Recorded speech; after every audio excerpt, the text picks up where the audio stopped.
Sabi ka? Sige pa, be. Kunting push pa. Sige, buka mo lang. Buka mo lang kasi para matuto ka, ha? Sige lang, bebe. Sige, 1, 2, 3, push. Tulak.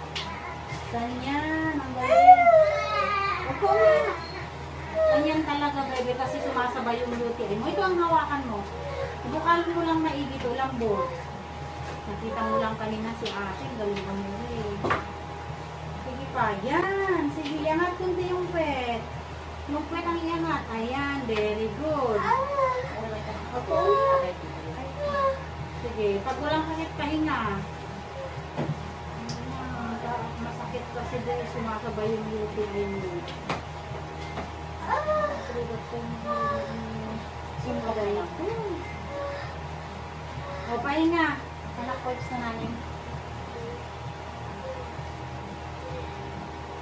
Kayong kagabi, pero ako, hirap naman kung buntis. Open close mo lang.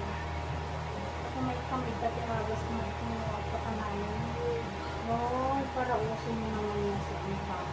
Gusto mo lang makarapos. Habaan mo lang, ha? Kaya mo lang mag-pray ka lang.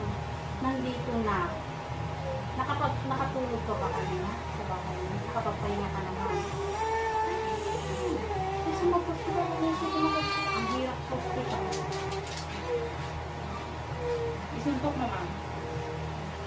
Suntok mo, huwag mo na lang tignan.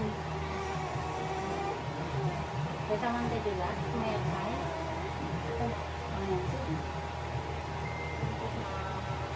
Inhale sir, huwag mo na lang kanuhin.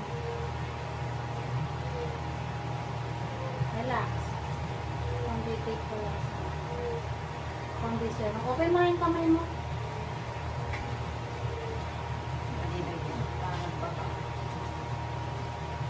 Sabi kong date ko bayasan. Enjoy swero.